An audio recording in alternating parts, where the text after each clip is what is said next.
Gálatas capítulo 5. Se vivemos no Espírito, andemos também no Espírito. Versículo 25. Lendo o livro Ainda que Caiam os Céus, da Casa Publicadora Brasileira, o autor conta a história de sua vida, de sua família e de irmãos em Cristo que sofreram os terríveis resultados do regime soviético. Em meio à fome, violência, repressão e descaso, os filhos de Deus eram contados com os criminosos. Mas ainda que em face de tantas tribulações, seus testemunhos deixaram um legado de elevada importância e que nos relembram um fato incontestável: o nosso lar não é aqui. Presos como animais, separados de suas famílias e constantemente à mercê de homens opressores e frios, as palavras que deixaram registradas na história revelam a fé, o amor e a alegria dos que são guiados pelo Espírito. A tônica deste capítulo parece apresentar um novo discurso, quando, na verdade, Paulo apresenta um segundo problema. Primeiro, os Gálatas foram severamente advertidos quanto ao legalismo. Então, mediante o espírito crítico que contaminava as igrejas, surgiu outro problema: o liberalismo. Ora, se a lei não salva, então posso ser de Jesus enquanto faço o que quero, julgavam alguns. Foi este tipo de pensamento que Paulo procurou corrigir a partir do versículo 13, quando disse: porque vós, irmãos, fostes chamados à liberdade, porém não useis da liberdade para dar ocasião à carne. Sede antes servos uns dos outros pelo amor.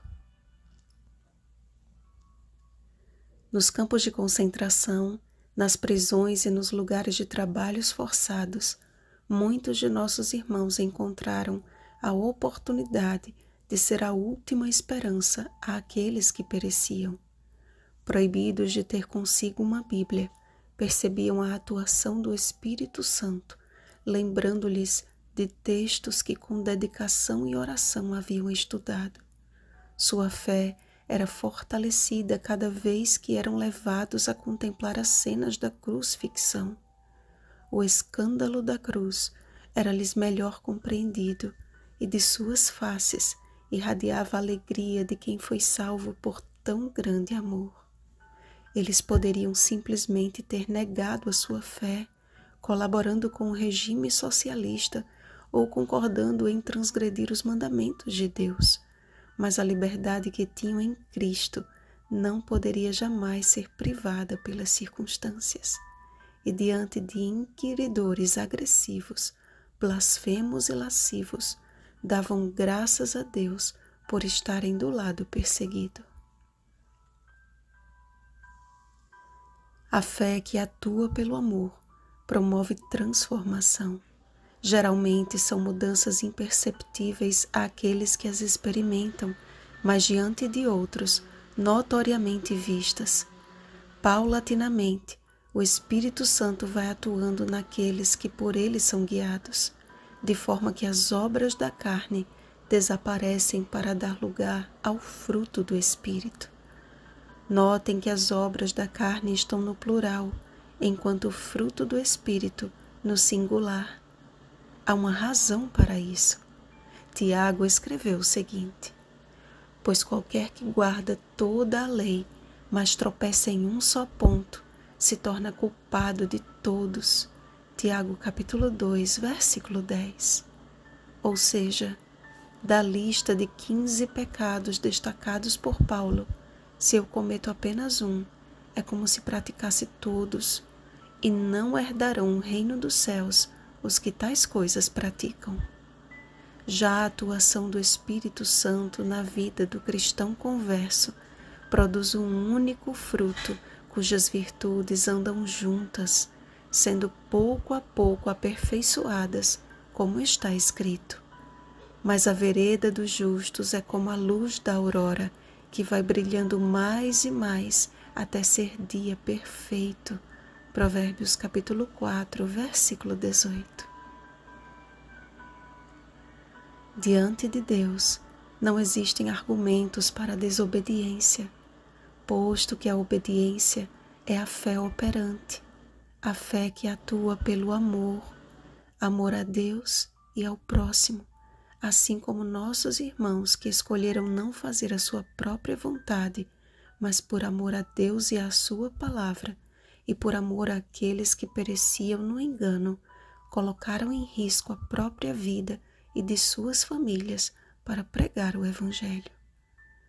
Todas as vezes que vos mordeis e devorais uns aos outros, provocando uns aos outros, tendo inveja uns dos outros, estão assumindo o posto de agentes satânicos.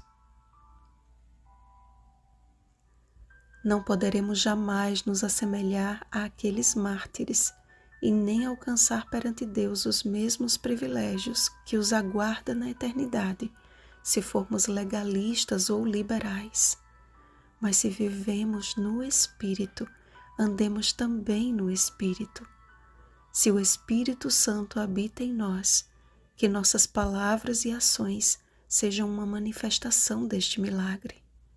Então, quando formos severamente provados e diante de nós estiver o tempo de angústia qual nunca houve, Daniel capítulo 12, versículo 1, nossa fé será confirmada, nossos ombros fortalecidos e nosso coração animado na certeza de que estamos chegando em casa. Vigiemos e oremos. Bom dia, guiados pelo Espírito. Rosana Garcia Barros.